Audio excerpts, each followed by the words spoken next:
নমস্কার বন্ধুরা, আমার এই চ্যানেলে আপনাদের সবাইকে স্বাগত জানাই। আশা করি সবাই ভালো আছেন।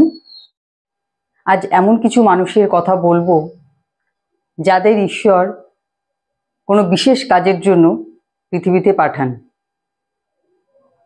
এবং সেই সব মানুষদের জীবন কিন্তু অন্য মানুষদের থেকে একটু আলাদা হয়। যেমন ছোট থেকেই তাদের জীবনে খুব কষ্ট থাকে, খুব স্ট্রাগলের মধ্যে দিয়ে জীবন শুরুই হয় কষ্টের মধ্য দিয়ে, এবং জীবনের বেশিরভাগ সময়টা কিন্তু তাদের কষ্টের মধ্যে দিয়ে কাটে। বেশিরভাগ সময় মানুষ কিন্তু এই কষ্টকে নিজেদের দুর্ভাগ্য মনে করে, কিন্তু অ্যাকচুয়ালি এটা দুর্ভাগ্য নয়। এটা যে কাজের জন্য ঈশ্বর আপনাকে পৃথিবীতে পাঠিয়েছেন সেই কাজের জন্য আপনাকে তৈরি করা। সেই জন্য এদের কিন্তু জীবনে অনেকটা সময় কষ্টের মধ্য দিয়ে কাটে। তারপরে একটা সময় গিয়ে তাদের জীবন কিন্তু একদম পরিবর্তন হয়ে যায়, যখন তারা ম্যাচিওর হয়ে যায়, এবং সেই সময় কিন্তু তারা এতটাই উচ্চতায় পৌঁছে যায় যে সাধারণ মানুষও কিন্তু তাদের প্রশংসা করে।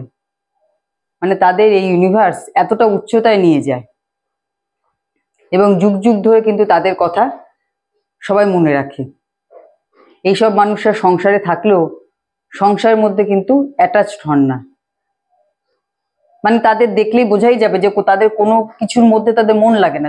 তারা সংসারের মধ্যে থাকলেও, আত্মীয় স্বজনের মধ্যে থাকলেও তাদের মন কিন্তু সেখানে লাগে না। তাদের মন সবসময় মনে অন্য কোথাও পড়ে আছে, অন্য কোনো কাজের জন্য। তারা নিজেরাও ফিল করে যে তারা অন্য কোনো কাজের জন্য এসছে। তাদের যে মত তা কিন্তু সবার সাথে মিল খায় না। সব মানুষের থেকে তাদের চিন্তাধারা ডিফারেন্ট হয়, এবং তারা নিজেদেরকে সেই সব মানুষের সাথে কিন্তু অ্যাডজাস্ট করতে পারে না।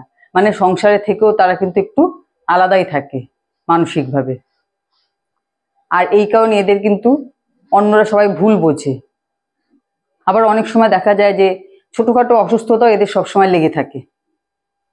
মানে ঈশ্বর এদের সব রকম ভাবে পরীক্ষা করে এবং সব রকম ভাবে এদেরকে তৈরি করে, যে ঈশ্বর যে কাজের জন্য এদের পাঠিয়েছেন সেই কাজের জন্য এরা যেন খুব তাড়াতাড়ি যেন উত্তীর্ণ হতে পারেন। এবং যখন এরা সেই কাজের উপযুক্ত হয়ে যান এবং নিজেদেরকে সেই কাজে নিযুক্ত করেন, তখন কিন্তু এরা এতটাই উচ্চতায় উঠে যান জীবনে যে সাধারণ মানুষও তখন তাদের কিন্তু প্রশংসা করে। কিন্তু যখন তাদের স্ট্রাগল পিরিয়ডটা চলে, জীবনে কষ্টের সময়টা যখন তাদের চলে, তখন কিন্তু কেউ তাদের পাত্তা দেয় না, মূল্য দেয় না, মানে বোঝার চেষ্টাই করে না।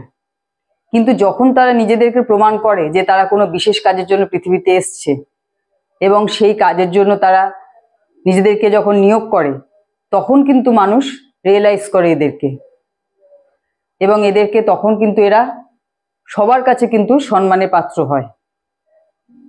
তা আপনার মধ্যেও যদি এইরকম মানসিকতা থাকে, এইরকম সিমটমস যদি আপনার জীবনেও থাকে, তাহলে কখনোই কিন্তু দুঃখে ভেঙে পড়বেন না।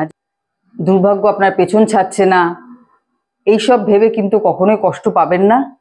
কারণ মনে রাখবেন যে ঈশ্বর কোনো বিশেষ কাজের জন্য পৃথিবীতে আপনাকে পাঠিয়েছে, এবং এখন আপনার লার্নিং পিরিয়ড চলছে, এবং যথাসময় ঈশ্বর কিন্তু আপনাকে সেই কাজের দিকে নিয়ে যাবে এবং সেই কাজে নিযুক্ত করবে। তো সেই কাজের জন্য নিজেকে কিন্তু রেডি করুন, যে ঈশ্বরের আশীর্বাদের হাত সবসময় আপনার মাথার উপর আছে। কারণ যাদের ঈশ্বর এই বিশেষ কাজের জন্য পৃথিবীতে পাঠান, তাদেরকে ঈশ্বর কিন্তু সব রকমভাবে প্রোটেকশন দেন।